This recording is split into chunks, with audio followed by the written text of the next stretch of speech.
Ladies and gentlemen, this is your captain speaking. Welcome aboard Flight 914. Please fasten your seatbelts and observe the no smoking sign. We will take off in 5 minutes. When we're at our cruising altitude, refreshments will be served to you. Our flight will take 37 years. I wish you a pleasant trip. What would you do if you went on a vacation to another city and suddenly found yourself in another country altogether? I guess more adventurous types would even enjoy such a change of plans. But most of us would be confused. Anyway, I bet even the most reckless of adventurers would at least raise an eyebrow if told they'd flown for close to half a century. On July 2nd, 1955, Pan American Flight 914 made its way from New York to Miami, Florida. It was a fine, sunny day, and 57 passengers on board the plane were looking forward to seeing the warm beaches and palm trees of Florida.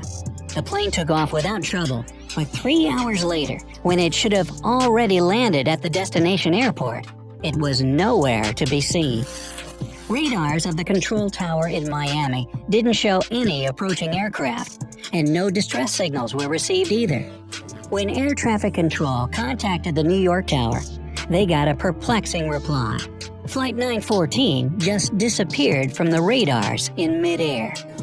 Everything indicated that the plane was lost. Apart from having vanished from the radars, air traffic control couldn't get through to the pilots with the radio. The DC-4 simply vanished into thin air, leaving no trace of itself or any of the people on board. Investigation was started right away. The flight route took the plane over a part of the Atlantic Ocean, and it seemed that the only explanation of its vanishing was that it crashed somewhere along the way. Rescue teams were deployed, the Coast Guard was scanning the waters, but still no luck. Not a single piece of the lost plane was to be found. Investigators could only shrug their shoulders in dismay. 61 people, passengers plus the crew, just blinked out of existence, along with a huge flying machine. Eventually, although the case was never really solved, there was an official statement that the plane crashed, taking the lives of everyone on board. But despite numerous and understandable questions from the grieving relatives, no one could say what really happened to Flight 914, until 37 years later at least. Change of scenery. It's now September 9th, 1992, and we're in Caracas, Venezuela. It's a perfectly normal day for Juan de la Corte, air traffic controller at the Caracas airport. He turned up at work, made some coffee, and took his seat, overlooking flights. He was giving some minor comments on a flight in progress when something weird happened. Seemingly out of nowhere, a new dot appeared on the radar. It was as if an aircraft had just popped up from nothingness, or as if it had been hiding from the radar and now decided to show up. Either way, it was a strange thing to see near a civil airport, and De La Corte checked the reading several times, thinking at first that it was a mistake. It wasn't, though. The readings were correct, and soon he and his colleagues were able to see it with their own eyes. In less than 10 minutes, the culprit showed up in the field of vision. At first, it looked to the air traffic control like an ordinary airplane, but as it got closer, they could see that it was, in fact, a very old DC-4 McDonnell Douglas passenger aircraft, still with propellers instead of modern turbines. Such planes were still in use, but they'd grown obsolete and mostly replaced by more contemporary ones. But that wasn't even the beginning of weird. The real confusion began when the pilot of the mysterious aircraft contacted the tower and asked in English, "Where are we?" As the one in charge at the time, Juan de la Corte replied they were closing in on the Caracas airport and asked where the flight was headed. There was a pause on the other side, and then the pilot answered, "We are Pan Am Flight 914 headed from New York to Miami, Florida, with a crew of 4 and 57 passengers on board." This took the air control completely off guard. What was a Pan Am flight doing 1,100 miles away from its point of destination? And how did it even get there? De La Corte was quick to ask a few more questions to the pilot, and what he heard next baffled him. The pilot said his flight was scheduled to land at the Miami airport at 9:55 a.m. on July 2nd, 1955. Now it was time for the tower to fall into silence. Before asking anything else, not to make matters worse, air control cleared the plane for landing. Della Corta didn't know what to make of the pilot's words. Perhaps he thought he went insane, but that was irrelevant since there were people on board the mystery airplane. He had to make sure they landed safely, and decided he would ask questions when they did. Ground units were immediately called to assist the plane and the passengers, and it landed without trouble. Having relaxed a little bit, Juan finally decided to ask something that bothered him.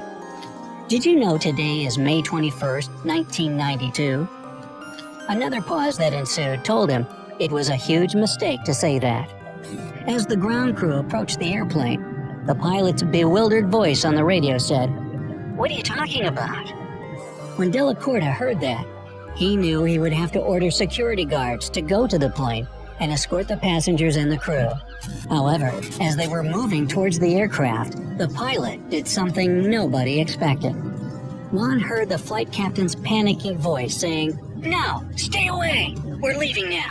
And indeed, he started the engines again and, without waiting for takeoff clearance, taxied the plane to the runway. Juan tried to stop him over the radio, telling him he was creating a dangerous situation, but the pilot didn't respond. He simply drove to the runway, accelerated, and took off. For some time, the plane could be seen in the air. Soon, it only appeared as a dot on the radar, and then it vanished again. No words could describe the shock Juan Della Corta and his colleagues at the air control tower were in. They had just seen an old airplane appearing out of nowhere, the pilot telling them he was headed to Miami, and before they could do anything, it flew away again, only to disappear in thin air like it had been a collective hallucination. No trace was found of that plane ever again, and to this day, no one can explain what happened that morning in Caracas. Smell that? Smells kind of fishy, right? I must say, though, there's much dispute about the credibility of this event. Back in 1985, a tabloid called Weekly World News was the first to cover this story. And yes, I just said 1985, 7 years before the most popular version appeared. Later, the same newspaper retold the story twice more, only with other details, and with 1992 set as the date of the time-traveling aircraft appearing in the future. The picture of Juan Della Corta, the air traffic controller in Caracas, also differed from the 1985 original, so the story was largely announced fake, and it became sort of an urban legend. However, the legend still lives, and many sources retell it in their own way. Some even go as far as to say that the passengers of the plane eventually returned to their homes, and strangely, none of them looked a day older than 37 years prior, while everyone they knew grew old at a humanly pace. They say doctors examined the pilot, the crew, and the passengers, but couldn't find anything out of the ordinary. The people were healthy. Now this part doesn't look even remotely credible though, because no solid piece of evidence can be found about 61 people returning from a decades-long flight. I mean, come on, wouldn't they have run out of snacks? One thing that keeps popping up on the internet and piquing the interest of paranormal enthusiasts is a small pocket calendar that somehow was left on the Caracas airport runway when the notorious plane took off. The thing about it is that it's from 1955 and allegedly remains the only artifact of that weird encounter. There are still people who claim the calendar is real, but once again, there's no actual proof of its existence. Ah well, who knows? Maybe it's just a tall tale, an urban legend indeed. Or it could be a huge conspiracy to hide the fact that time travel is possible. I guess we'll never know. Wink, wink. And what do you think? Was Flight 914 really lost in time for 37 years? Or is it all just a hoax? Let me know down in the comments. If you learned something new today, then give this video a like and share it with a friend.